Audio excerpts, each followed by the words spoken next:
I started off my last episode by saying that an atrocious AP poll just dropped.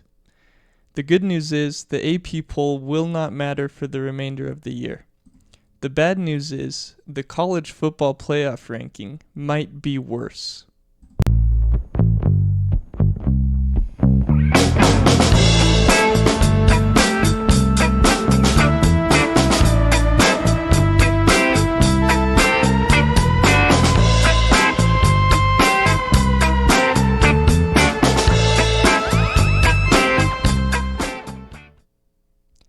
Hello everyone, welcome in to another episode of the Soder Report. My name is Kyle Soder. Today on the show, we're going to have some college football playoff ranking talk, as I said in the intro. And we're also going to get into a little bit of Iowa preview for this Saturday at Iowa, at Koenig Stadium. It's going to be a fun one. It's going to be interesting. I have some concerns. I have some reason for optimism. I'm going to get into that later into the show. So if you want to see the Iowa preview, just skip forward a little bit. But if you want to hear my thoughts on the college football playoff ranking, then stay right here. Whatever one you decide to do, please like this video, subscribe to the channel below.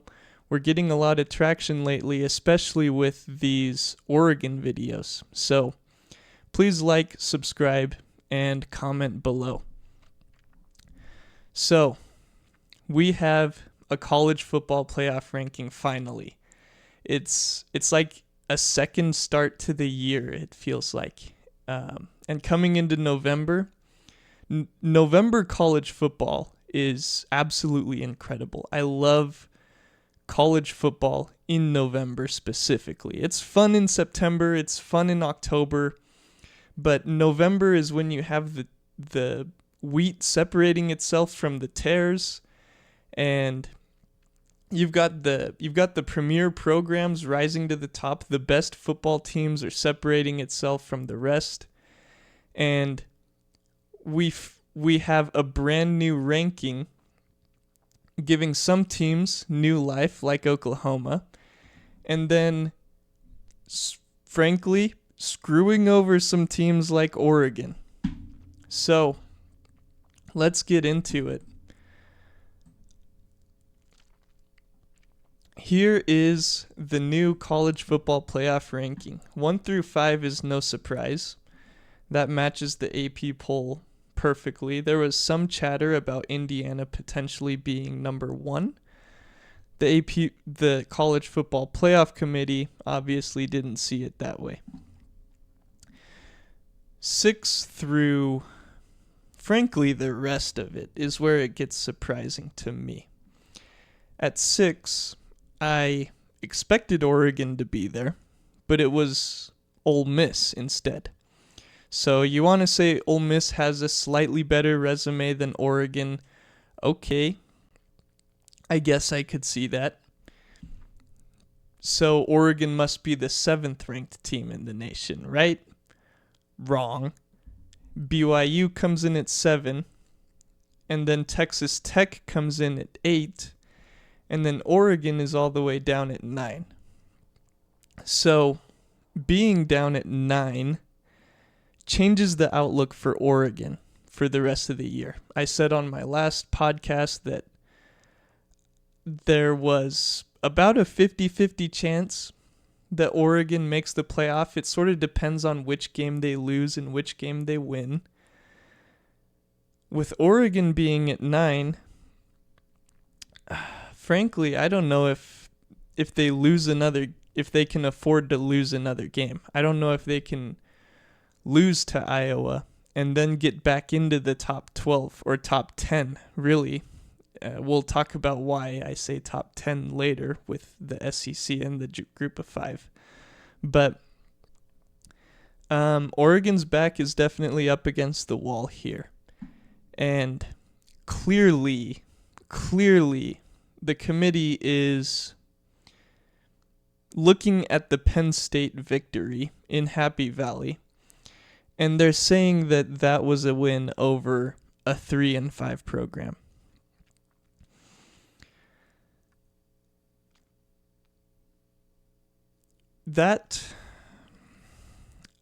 where do I even start with that line of thinking? Oregon, let's just go back. Let's go back to the start of the season. We're back in September. Everyone is talking about Penn State being a national championship contender. A lot of people are predicting Penn State to go to the national championship. They come into the year ranked as the number 2 team in the nation. This team just went to the quarterfinal just earlier this year, last football season, but earlier this year. They were in the college football playoff semifinal and came so close to beating Notre Dame to go to the college football national championship. And they come into the year and they get to keep their quarterback. They get to keep 4 of their offensive linemen. They get to keep both of their NFL caliber running backs. They bring in 3 stud wide receivers in the transfer portal. And they look poised to make a national championship run. Now,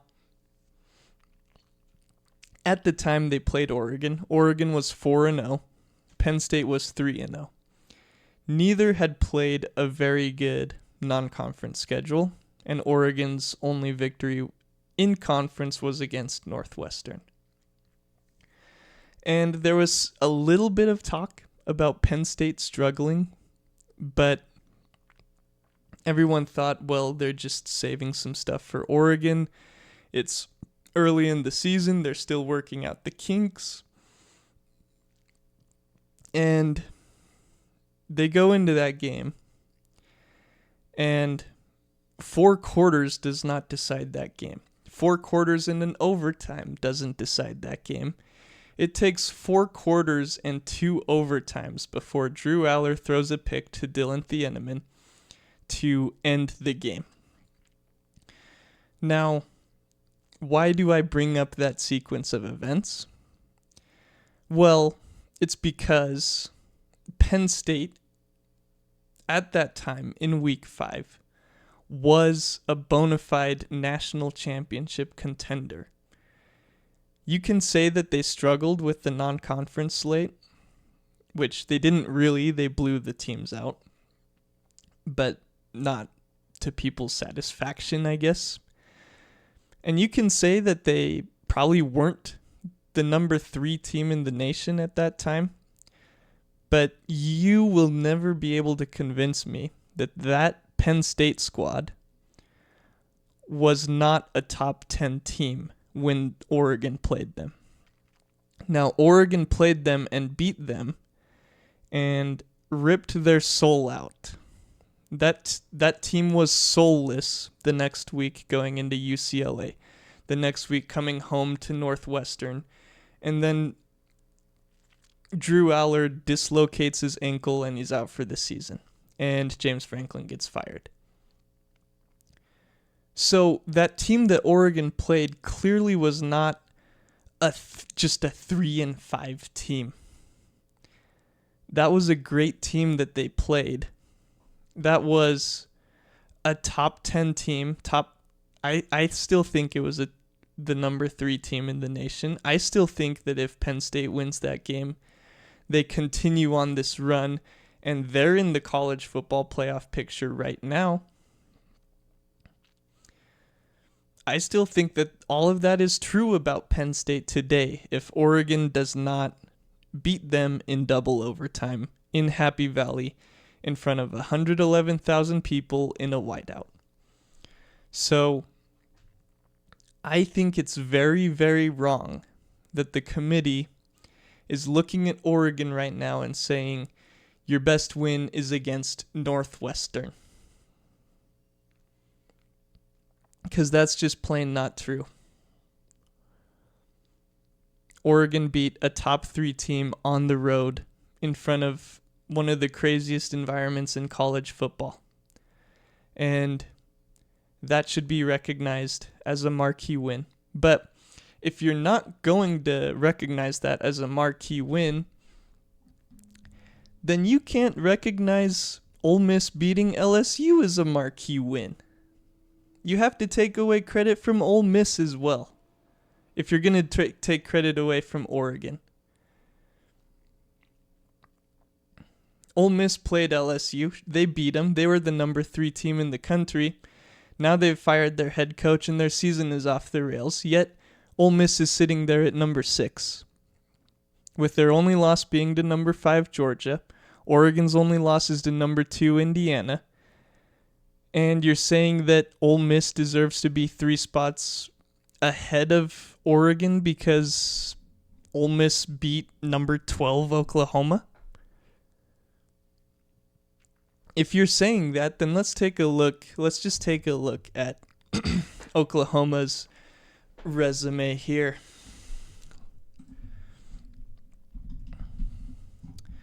Where is Oklahoma's best win? So everyone sort of agrees that Tennessee should not be ranked, but they beat number 23 Tennessee last week. They lost to number 7 Ole Miss. They beat unranked South Carolina. They lost to 13 Texas. They got blown out by 13 Texas.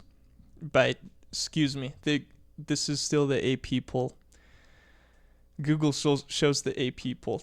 Texas is 11 according to the college football playoff ranking, and Tennessee is 25 according to the playoff ranking.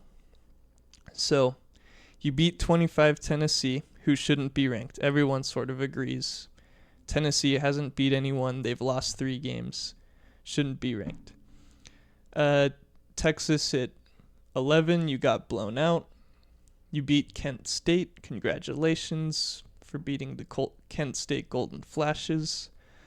You beat Auburn, unranked Auburn.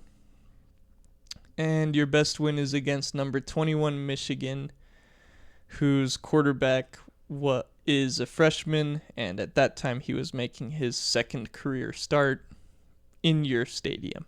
So, that's Oklahoma's best win right there. And we're being told that Oklahoma is the number 11 team, the 12th team in the nation. This is messing me up with the AP poll and the college football ranking. But you can't convince me that Oklahoma deserves to sniff the top 12 right now. With that resume, if you're crushing Oregon for theirs, there are people saying that Oregon shouldn't be in the top 10 because they don't have a marquee win. They've lost 1 game in the last 2 years, and they should be out of the top 10. It's crazy to me.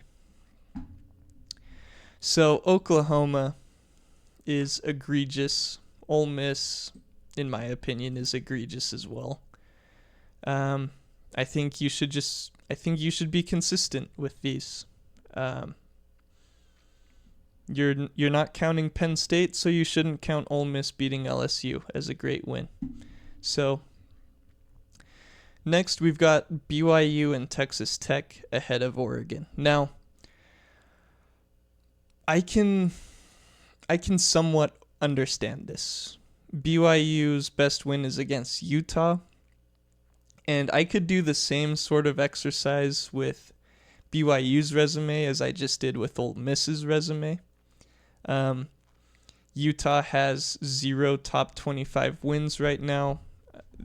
They beat Cincinnati last week, who was a top 25 team when they played them, according to the AP poll. Cincinnati's schedule has been incredibly weak as well. They had a loss to Nebraska week 1, and that was it. But they haven't played anyone else. And Utah killed them. Does that mean Utah should be ranked number 13? I can't get on board with that. But you're putting an undefeated BYU at 7. That's fine. I can understand it. Texas Tech at 8-1. That's a really good team as well.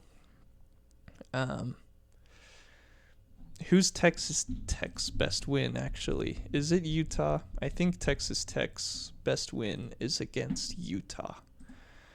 Let's just check and see real quick. They lose to Arizona State. Unranked Arizona State. Yeah, their best win is against Utah as well.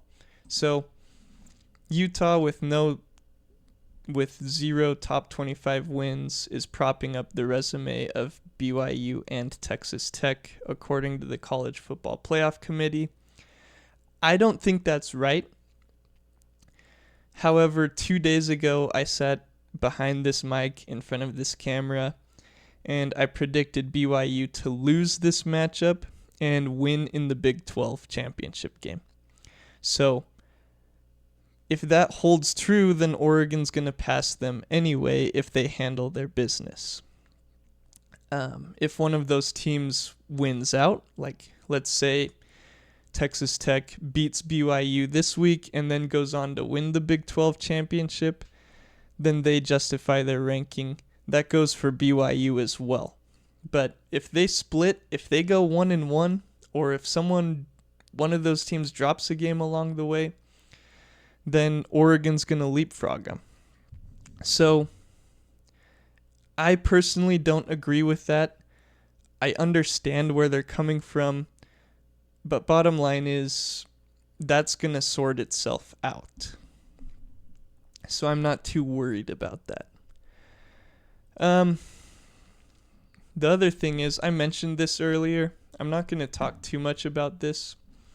Is the ACC looks like a one bid league.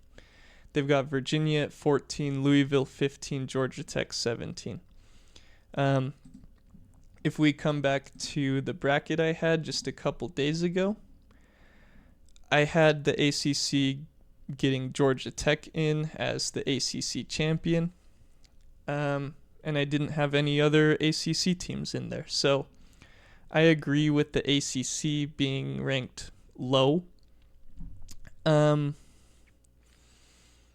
But I'm looking at this now, and honestly, even though the College Football Playoff Committee sees things different than the AP, and they dropped Oregon way back, even though they value the Big 12 over, in my opinion, they overvalue the Big 12. I think that I don't change anything I have here in my prediction for the college football playoff. The only thing I would change now is I would flip Oregon and Ole Miss. So I'd have Oregon playing Texas Tech and Ole Miss playing the ACC champion, whether it's Georgia Tech, Louisville, or Virginia. So that's the only thing that I think would change at this point. I still think that 1 and 3 are the Big Ten, are the teams that play in the Big Ten championship, 2 and 4 from the SEC championship, and then 5, 6, 7 from the Big Ten and SEC. The Big 12 is going to be crazy to close out the season. The last point I want to make with this ranking is, I would say overall for Oregon fans, it's bad news. But you've got Southern California, you've got Iowa, and you've got Washington, all ranked. And the main point people keep making about Oregon's resume is they don't have good wins. They don't have any ranked wins. So, which I cautioned about, by the way, for the past couple months. If you've been listening, I've cautioned about that perception taking place, but that's why you tune in here. So this week, obviously, you've got Iowa. If you go in and handle your business, then you've got a ranked win. Next week, you've got Minnesota, who's unranked. Then you come back and play Southern Cal at home. and they've got a cupcake schedule along with Washington. So you expect those teams to keep winning and keep rising up these rankings. And Oregon plays them at a perfect time where their stock will be the highest.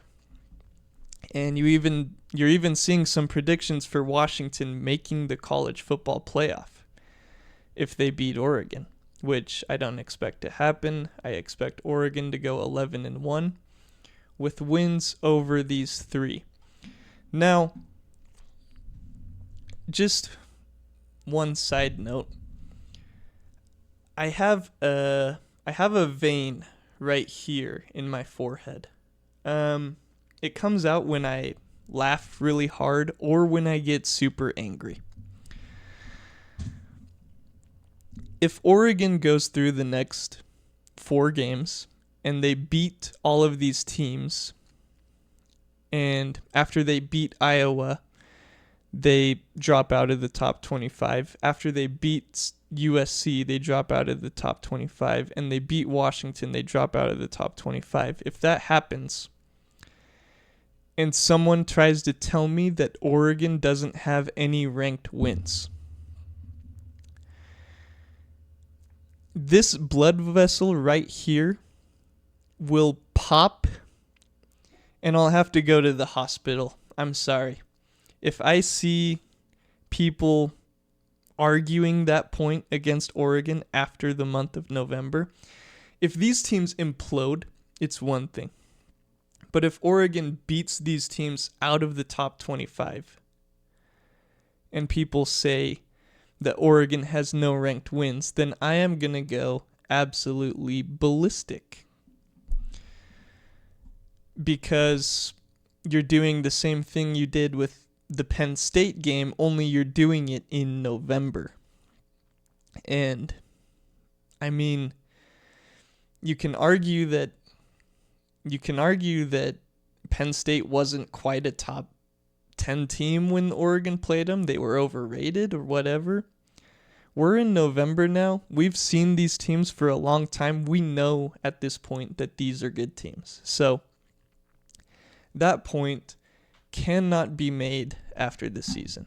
So I will go absolutely berserk if I start hearing that, especially from national talking heads saying that Northwestern is Oregon's best win after the season ends. So, all right. That's going to do it for our college football playoff ranking. Let's get into a little bit of Iowa preview. One of the things that I have been warning people of for the past few weeks is Dante Moore's ability to play quarterback in the rain. Now, in other episodes here on the Soda Report, I cover the 49ers, and if there's anyone watching who's familiar with the 49ers, you might know that Brock Purdy struggles when he plays in the rain. So I feel like I have an early jump on this, having seen it played out just within the last couple of years. I'm looking at Dante Moore, and the only 2 games he's played in the rain is against Indiana and against Wisconsin. And none of those games went very well. The weather for Saturday in Ames, Iowa doesn't look good. I'm pulling it up right now. It's a 91% probability of precipitation. It's going to be 42 degrees is the high for that game, for that day. And then later at night, it's going to start snowing, is what they think is going to happen. It's going to have wind gusts projected to be 15 miles an hour. And I bring up that last point because the wind gusts in Autzen Stadium against Wisconsin was 25 miles an hour. Now, I will apologize to Dante Moore just a little bit here.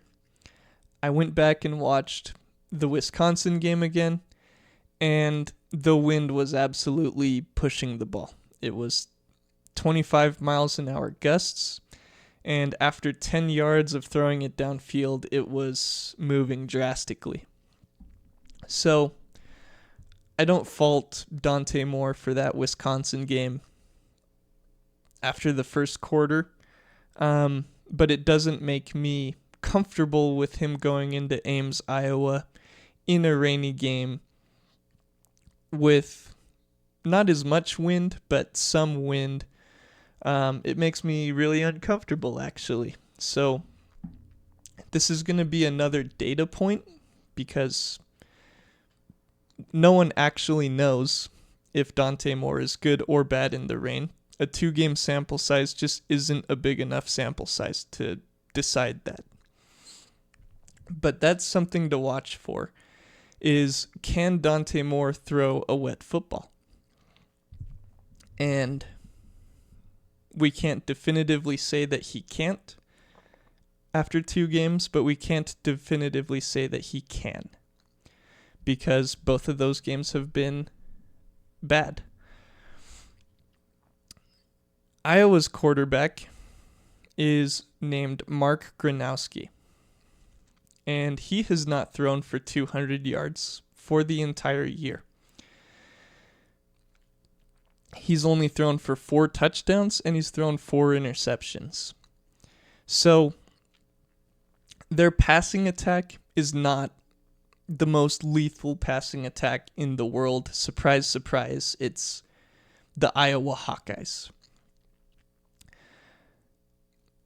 What I will say about Iowa is their offense has been better because their run game is really good. They lose Caleb Johnson last year, the leading rusher in the Big Ten, and their rushing attack is actually better. They're adding in some new schematics that they haven't had in the past. They're adding in some more misdirections, some more counters, some more motion, stuff that Iowa hasn't done in the past, and it's made their rushing attack pretty good. And Mark Gronowski, their quarterback, will run with the ball as well. So I've given Tosh Lupoy a lot of credit here on the show for the jump that he's made from last year to this year. I would hope in this game that he recognizes the strengths and weaknesses of Iowa's offense, recognizes that in the secondary you've got Brandon Finney at corner, you've got Ife Obadegwu at corner, you've got Dylan Thieneman at safety. Go ahead and leave your corners on islands against some of these wide receivers. Dare Iowa to throw the football and stack the box. Bring Aaron Flowers into the box. Aaron Flowers, the safety, he's a great run defender. Bring him up into the box. Your first priority, especially in a rain game, should be stop the run. On the other side of the ball, Oregon needs to run the ball because we don't know how Dante Moore is going to play. So that's that's one of my keys to the game is whoever runs the football better is probably going to win this game. I have confidence in Poncho and Emmanuel Preynon to be able to establish their run game. And Harkey. I like Alex Harkey on Oregon's O-line. But Isaiah World and whoever the other offensive lineman is, they've got Dave Iuli sometimes, they've got Janoris Wilson sometimes. If you've got a rotation, then you've got a hole. And Isaiah World and that rotation going on at the right guard spot worries me. But you've got 3 great three great run blockers, along with Kenyon Sadiq. So hopefully Oregon can establish the run. I think that they will. And then if you've watched the show for any amount of time, you'll know that I have a massive problem with Will Stein going more than 6 plays without giving the ball to DeCorian Moore or Kenyon Sadiq. Maybe that's a little bit of an exaggeration, but I'm going to be watching this game closely, and if there's 2 drives in a row where DeCorian Moore or Kenyon Sadiq don't get the ball, then I'm going to have some issues. You'll see the forehead vein on this show. So those are the things I want to see, is stop the run the ball, feed the studs. That's it. If you do this, if you do those 3 things, you'll win the game. And I don't want to hear after the game that they couldn't get the ball to DeCorian Moore or Kenyon Sadiq because it was rainy. You can throw screens to those guys. You can give them end arounds and jet sweeps. It's not traditional to do a jet sweep with a tight end, but Kenyon Sadiq isn't a traditional tight end. They've done it before, and it's been successful before. So go ahead and give him end arounds, give him jet sweeps, give him screens. Same with DeCorian Moore. Just involve them any way you can, and you'll be looking pretty good. You'll be looking pretty smart. So that's all I have for today. Let me know what you think of the college football playoff ranking. Let me know what you think about Oregon's chances to beat Iowa and Oregon's chances to go 11-1 on the season. Do you think that a 10-2 Oregon will be able to make the playoff? I don't, but I would be willing to hear of scenarios that would happen where they could make it. Oklahoma and Texas's schedule are both gauntlets to end the season. So let me know what you think. If Oregon loses to Iowa, will they drop right in front of Utah and then get back in on the back end? What? So please, again, comment, like, subscribe to the channel. Hope you all have a wonderful rest of your day, and go Ducks.